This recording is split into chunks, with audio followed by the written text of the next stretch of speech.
एक तोता बैठा था डाल पर और श्री यमराज जी महाराज वहीं से गुजर रहे थे। तोते को देख के केवल मुस्कुरा गए। तोते का महाराज उसी से ही बुखार चढ़ गया तोते को। बोले यमराज जी मुझको देख के मुस्कुरा क्यों गए? गरुण जी महाराज उसके मित्र थे। एक दिन भगवान से अवकाश लेकर के गरुण जी गए अपने मित्र के पास, तो देखा तोता तो रजाई में पड़ा हुआ है, बुखार चढ़ा हुआ है। गरुण जी ने पूछा, बोले भैया कैसे बीमार पड़े हो? बोले अरे भैया मुझे बचाओ। बोले किससे बचाऊं? यमराज जी कल यहां से जा रहे थे, मैं प्रेम से हंस रहा था और मुझको देख करके वो हंस गए। यमराज क्यों हंसे मुझे देख के? मुझे इतनी चिंता हो गई कि बुखार आ गया है, कहीं उनके दिमाग में मेरी मृत्यु का कोई भाव तो नहीं चल रहा।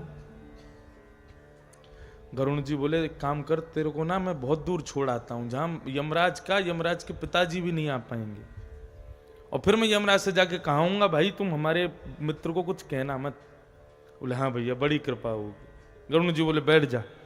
पीठ पर बैठ करके गरुण जी उसको समुद्र के ऊपर से होकर के 7 समुद्र पार एक टापू में गुफा थी, उस गुफा के भीतर छोड़ आए। बोले यहां कोई नहीं आएगा, अब तू बिल्कुल मुक्त रहे, और ये तेरे भोजन पानी की कुछ सामग्री खा पी आनंद कर, और मैं जाता हूं यमराज से बात करके आता हूं। तोता प्रेम से बोले भैया तुम्हारा बड़ा उपकार, मैं अभी मरना नहीं चाहता, मेरा तो ब्याह भी नहीं हुआ, अभी सब बिल्कुल परिवार सब प्रारंभ होना है, तो आप यमराज जी से प्रार्थना कराओ, अभी कुछ वर्ष की मेरे को छूट दे दें। हाँ मैं जाता हूं। गरुण जी गए उड़ करके यमराज जी के पास। यमराज जी ने स्वागत किया। यमराज जी से जाकर के गरुण जी बोले बोले भैया।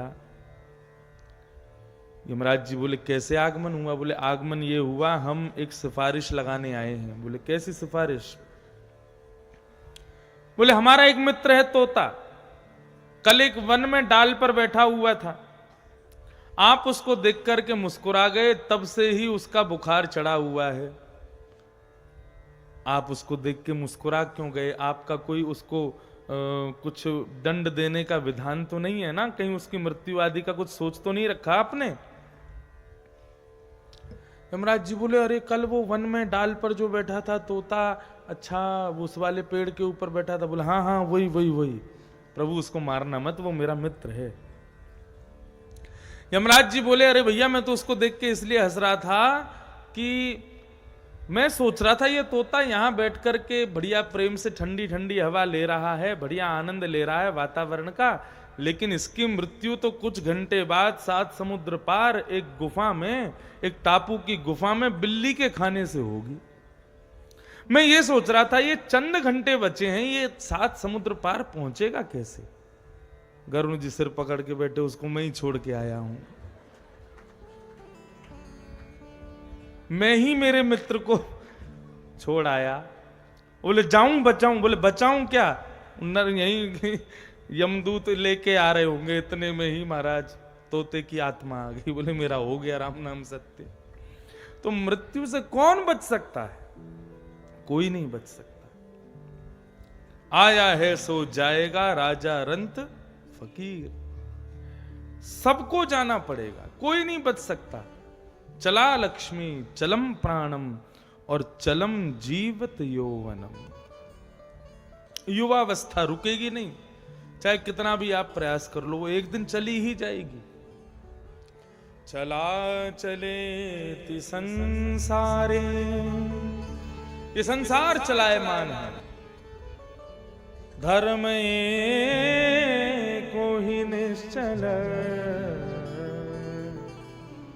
केवल धर्म ही निश्चल है। तो धर्म यानी कि ये भगवान की मंगलमय कथा, भगवान के मंगलमय भाव, भगवान की मंगलमय वचनामृत, ये निश्चल है। हमारे द्वारा किया गया भजन, हमारे द्वारा किया गया सत्कर्म, ये निश्चल होकर के रहेगा। इसलिए धर्म की सन्निधि ग्रहण करो, वही निश्चल है।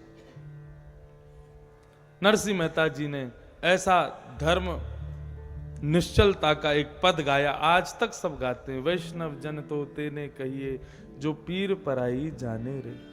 तुलसीदास जी महाराज ने मानस के रूप में निश्चल धर्म की स्थापना की, आज तक वो निश्चल धर्म स्थापित है।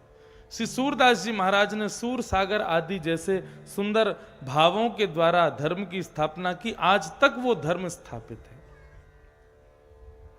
धर्म निश्चल है, उस धर्म की सन्निधि ग्रहण करो। तो बंधुओं, चर्चा हो रही थी कि रुक्मणी जी का ब्याह भगवान कृष्ण के साथ सुसंपन्न हुआ। अब आगामी ब्याहों की कथा यहां पर बताई गई, बहुत ध्यान से सुनिएगा।